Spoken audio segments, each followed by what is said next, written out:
आज हम लोग मैनिक्योर एंड पेडिक्योर के पार्ट 2 के बारे में डिस्कस करेंगे, ठीक है। जिसमें हमारा नेक्स्ट क्वेश्चन है, क्यूटिकल के नीचे स्थित नाखून का क्षेत्र किस रूप में जाना जाता है। मतलब क्यूटिकल के नीचे जो स्थित नाखून का क्षेत्र होता है उसे किस रूप में जानते हैं। तो लूनुला, मैट्रिक्स, नेल ब्लेड या फिंगर ट्रिप। तो कौन सा ऑप्शन होगा हमारा? मैट्रिक्स के नाम से जानते हैं, ठीक है। यह क्यूटिकल के ठीक नीचे स्थित होता है। यह नाखून का सबसे महत्वपूर्ण जीवित हिस्सा है क्योंकि यहीं पर नई नाखून कोशिकाओं का निर्माण होता है। मैट्रिक्स को नुकसान पहुंचाने पर नाखून की वृद्धि स्थायी रूप से रुक सकती है। ओके, नेक्स्ट क्वेश्चन है हमारा, इनग्रोन नेल।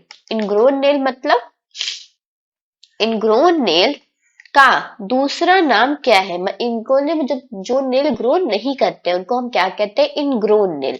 तो उनका दूसरा नाम क्या है?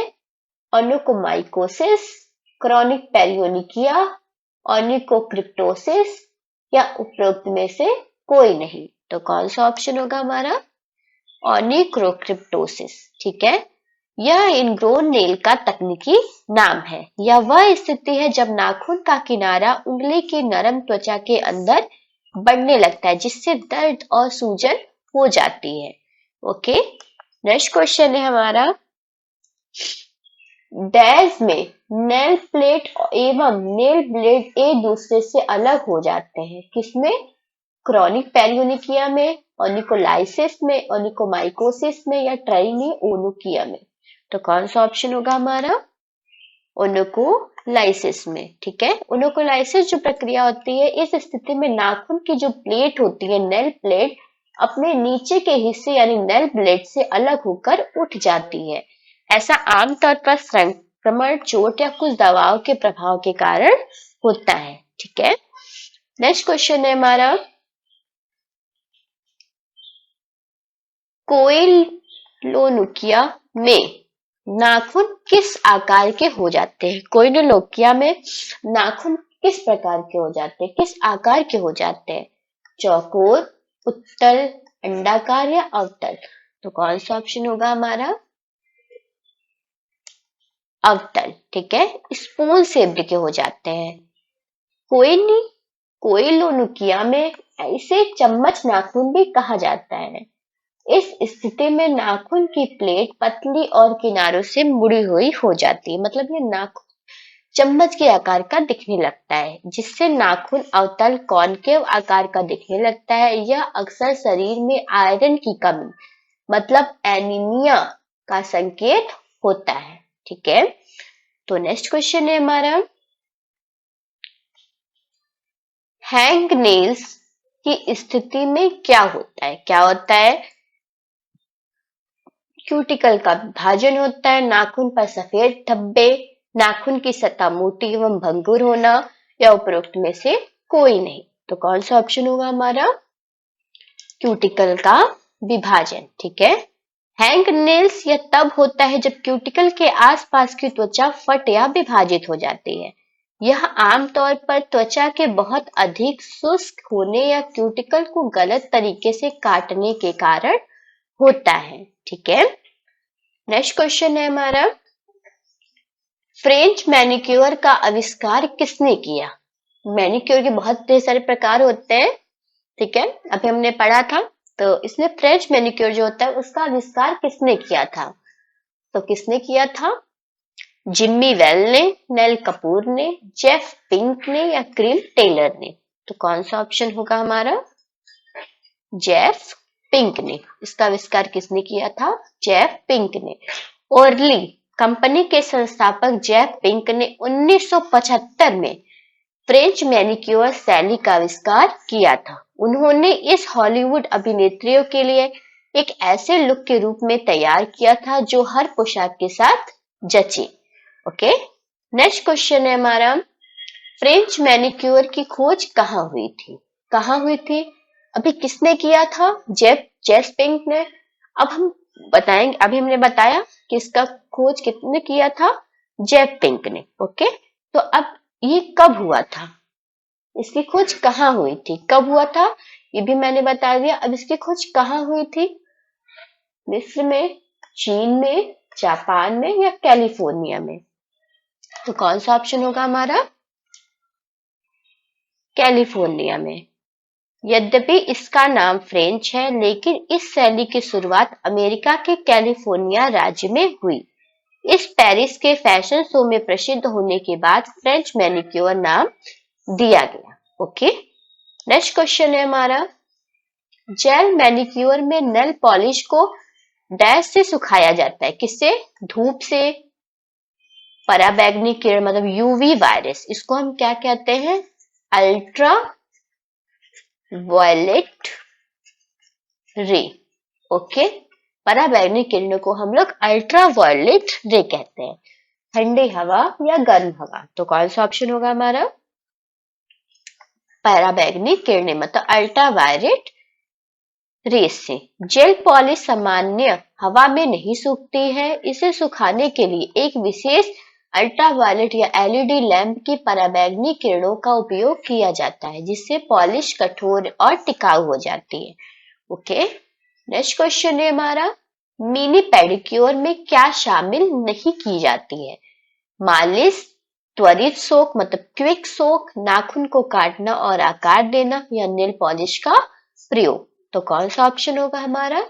मालिश, मसाज। ठीक है, मिनी पेडिक्योर में यह एक कम समय वाला उपचार है।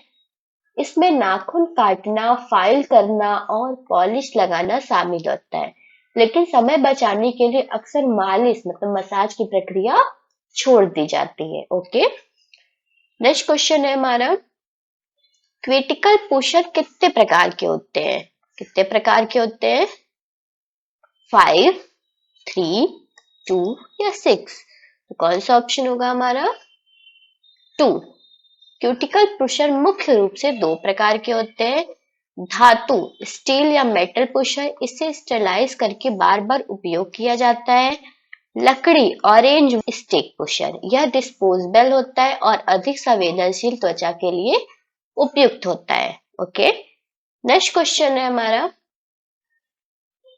डैश का उपयोग नाखून से उनकी मंदता को हटाकर चमकाने के लिए किया जाता है। किसका?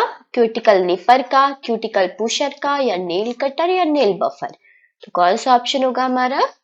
Nail buffer. ठीक है, नेल बफर यह एक सौंदर्य उपकरण है जिसका उपयोग नाखून की सतह को रगड़ने के लिए किया जाता है। यह नाखून की खुरदरी सतह और मंदता मतलब डलनेस को दूर करता है, जिससे नाखून प्राकृतिक रूप से चमकदार और स्वस्थ दिखने लगती है। ठीक है, नेल बफर क्या होता है? जिसमें हम नाखून की सतह को रगड़ते हैं। रगड़ने से क्या होता है? ये नाखून की खुरदरी जो सतह होती है, ये डलनेस होता है, वो इसको दूर कर देता है और इसे चमकदार दिखाने लगता है। ओके, नेक्स्ट क्वेश्चन है हमारा, प्यूमिक स्टोन का उपयोग किस लिए किया जाता है? मृत त्वचा कोशिकाओं की परत को दूर करने के लिए, या फिर नाखून साफ करने के लिए, नाखून के मुक्त किनारों को घिसने और उन्हें अंतिम आकार देने के लिए? उपरोक्त में से कोई नहीं। तो कौन सा ऑप्शन होगा हमारा? मृत त्वचा कोशिकाओं की परत को दूर करने के लिए। ठीक है, प्यूमिक स्टोन यह एक ज्वालामुखी चट्टान से बना पत्थर है। पेडिक्योर के दौरान इसका उपयोग पैरों की सख्त त्वचा या मृत त्वचा कोशिकाओं मतलब डेड स्किन सेल्स को हटाने के लिए करते हैं, जिससे पैर कोमल हो जाती है। ओके, नेक्स्ट क्वेश्चन है हमारा, मैनिक्योर के दौरान पानी या तेल में हाथों को डुबोने के लिए डैश का उपयोग किया जाता है। किसका? टब का, बाल्टी का, फिंगर बाउल या मग? तो कौन सा ऑप्शन होगा हमारा? फिंगर बाउल का। यह